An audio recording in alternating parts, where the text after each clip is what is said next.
नमस्कार। भारतीय नववर्ष विक्रम संवत 2083 प्रारंभ होने वाला है। यह संवत्सर किस नाम से जाना जाएगा तथा इस संवत्सर के स्वामी और मंत्री कौन रहेंगे, इसका क्या प्रभाव पूरे विश्व में तथा आपके व्यक्तिगत जीवन में पड़ने वाला है, इस विषय में आज हम बात करेंगे। दोस्तों, जैसा कि आप जानते हैं, जो हमारे सनातन धर्म का नव वर्ष होता है वो चैत्र मास शुक्ल पक्ष प्रतिपदा तिथि से प्रारंभ होता है। कुल मिलाकर 12 मास होते हैं। चैत्र, वैशाख, ज्येष्ठ, आषाढ़, सावन, भादो, आश्विन, कार्तिक, अघन, पौष, माघ, फाल्गुन, यह 12 मास हैं हिंदू धर्म के, सनातन धर्म के, जिसमें पहला मास होता है चैत्र मास। चैत्र मास जैसे ही प्रारंभ होता है, कोई भी मास का प्रारंभ कृष्ण पक्ष के प्रथम तिथि से होता है और जो 15वां तिथि है उस समय अमावस्या पड़ता है।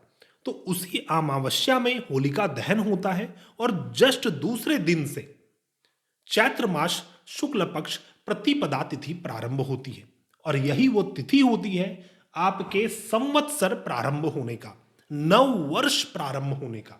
तो दोस्तों, हिंदू सनातन धर्म का नव वर्ष 19 मार्च 2026 से प्रारंभ हो रहा है और इस संवत्सर का नाम रौद्र संवत्सर है। कुल मिलाकर 60 संवत्सर होते हैं। 60 वर्ष में यह साइकिल कंप्लीट होता है, पुनः पहले संवत्सर से नाम प्रारंभ होता है। तो यह जो विक्रम संवत 2083 है, इसका नाम रौद्र संवत्सर है। इसके ऊपर भी हम बात करेंगे कि ग्रंथों में इस रौद्र संवत्सर के विषय में क्या बतलाया गया है, कैसा यह वर्ष होता है। साथ ही साथ इस वर्ष के जो राजा हैं तथा जो मंत्री हैं, उनका बहुत ही गहन प्रभाव पूरे विश्व में देखा जाता है। आइए कुछ पॉइंट्स के ऊपर हम बात करेंगे। 19 मार्च 2026 से रौद्र नामक संवत्सर प्रारंभ हो रहा है। चैत्र मास का शुक्ल पक्ष का प्रतिपदा तिथि से हमारा वर्ष प्रारंभ होता है और यह रौद्र संवत्सर को उग्र तथा तीव्र संवत्सर माना जाता है। बहुत ही ज्यादा उग्र माना गया है यह रौद्र संवत्सर। जैसे कि रुद्र देवता है, जैसे ही रुद्र देवता का प्राकट्य हुआ, रुद्र देवता ने रुदन प्रारंभ किया, मतलब रोना शुरू किया और उनके सिर्फ रोने से ईश्वर का जो क्रिएशन है, ब्रह्मा का जो क्रिएशन है, वो सभी ब्लास्ट होने लग गए, वो सभी समाप्त होने लग गए।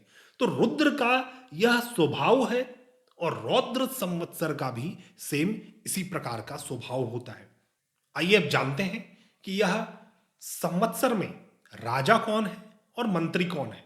सबसे पहले मैं आपको बतला दूं, जिस प्रकार हमारे भारतवर्ष में चुनाव होता है, प्रत्येक 5 वर्ष बाद एक चुनाव होता है जिसमें कोई एक प्रधानमंत्री बनते हैं, उसी प्रकार हमारे सनातन धर्म में आकाश मंडल में ग्रहों का चुनाव होता है और इन्हीं 7 ग्रह से कोई ना कोई एक राजा बनते हैं और कोई ना कोई एक मंत्री बनते हैं।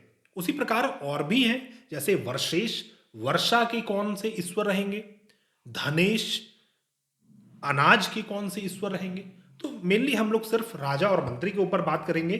चैत्र मास शुक्ल पक्ष प्रतिपदा तिथि को जो भी वार होता है, उस वार के स्वामी उस वर्ष के, उस संवत्सर के राजा माने जाते हैं। जैसा कि मैंने आपको बतलाया, 19 मार्च 2026 बृहस्पतिवार पड़ रहा है, अर्थात इस वर्ष के स्वामी, इस वर्ष के राजा बृहस्पति ग्रह रहने वाले हैं। और मंत्री का चयन कैसे होता है? जिस समय सूर्य ग्रह मेष राशि में संक्रांति करते हैं, मेष राशि में घुस जाते हैं, उस दिन का जो पहला वार रहेगा, उस वार के स्वामी उस वर्ष के मंत्री माने जाते हैं। तो 19 मार्च 2026 से ही यह राजा और मंत्री दोनों ही लागू हो रहे हैं। बृहस्पति राजा रहेंगे और मंत्री मंगल ग्रह रहने वाले हैं। और जब मंगल मंत्री बन जाते हैं और बृहस्पति जब राजा बन जाते हैं, तो उसका क्या प्रभाव होता है, इस वीडियो में हम जानेंगे। जैसे कि बृहस्पति जो है, यह ज्ञान, विद्या, विवेक, धर्म, शिक्षा, नीति और समृद्धि के कारक हैं। जब बृहस्पति राजा होते हैं तो जातक को ज्ञान, विद्या, विवेक, ये सभी चीजें प्राप्त होती हैं और पूरे विश्व में समृद्धि का माहौल बना रहता है। लेकिन वहीं दूसरी ओर जब मंगल ग्रह मंत्री बन रहे हैं तो जो कि ऊर्जा, प्रेरणा, संघर्ष, युद्ध और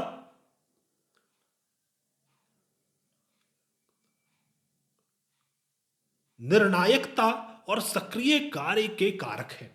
जब मंगल मंत्री बन जाते हैं, मंत्री के पास क्या पावर रहता है कि राजा को वह एक प्रकार का रास्ता दिखलाए, राजा को मंत्री का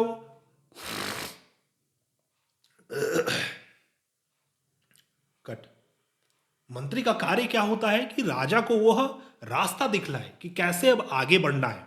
मंत्री के पास सूझबूझ होता है, पेशेंस होता है। लेकिन इस बार मंगल जो मंत्री बन रहे हैं, मंगल के पास बिल्कुल भी पेशेंस नहीं है। बहुत ज्यादा हड़बड़, बहुत ज्यादा स्पीड मूविंग प्लैनेट है। तो उसी प्रकार का स्वभाव पूरे विश्व में देखा जाएगा। युद्ध की स्थिति भी उत्पन्न होने वाली है। आइए हम समझते हैं कि नारद संहिता जैसे ग्रंथ में राजा और मंत्री का क्या फल बतलाया गया है। उसके बाद हम संवत्सर का फल को जानेंगे। जब भी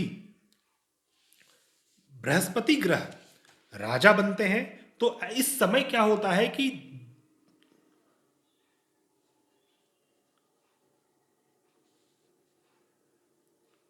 उस वर्ष धन धान्य की प्रचुरता बनी रहती है तथा वर्षा पर्याप्त मात्रा में होता है।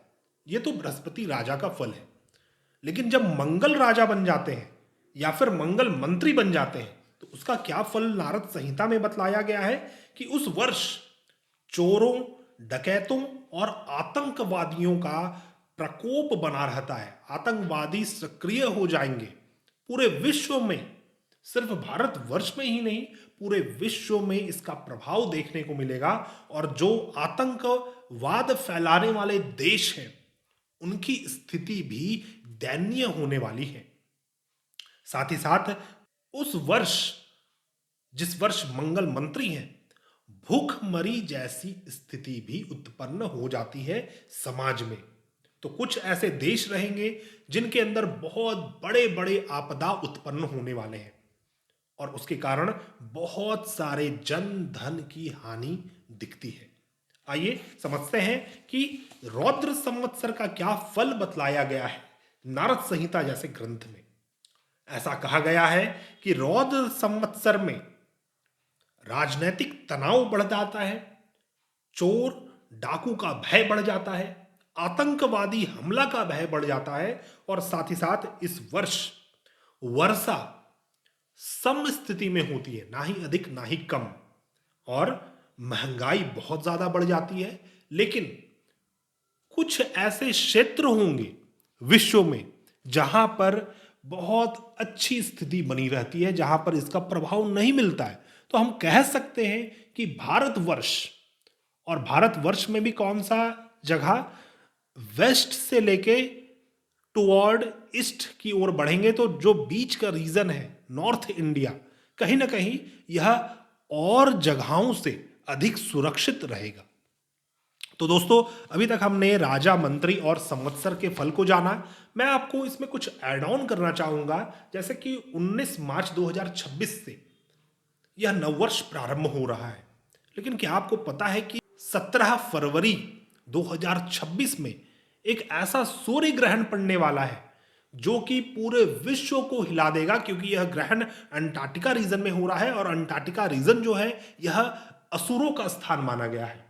अभी वर्तमान में सूर्य उत्तरायण है तो देवता तो जगे हुए हैं, लेकिन जब यह ग्रहण पड़ेगा तो यह असुर जन लोग उस अवधि में सक्रिय हो जाएंगे। और जैसे ही एक वर्ष कट और जैसे ही एक माह बीतेगा, 17 फरवरी से 19 मार्च, इस एक माह में बहुत सारे उथल पथल पूरे विश्व में देखने को मिलेंगे। और 19 मार्च के बाद तो स्थिति बहुत ही ज्यादा दयनीय हो सकती है, क्योंकि यह रौद्र संवत्सर अपना फल पूर्ण रूप से दिखाएगा, पूर्ण रूप से सक्रिय हो जाएगा। और यह दिखलाता है कि पूरे विश्व में जो भी नकारात्मक शक्ति है, जो भी नकारात्मक ऊर्जा है, वो पूर्ण रूप से सक्रिय हो जाएंगे और जन धन की हानि करने के लिए, धर्म की हानि करने के लिए यह सभी सक्रिय होकर एक साथ आक्रमण करेंगे, जिससे कई सारे चीजों का नुकसान होगा। धरती हिलने वाली है। इसलिए सावधान हो जाएं, माधव के शरण में जाएं, ईश्वर के शरण में जाएं, उनके शरण में खुद को समर्पित करें। इससे आपका उद्धार निहित है।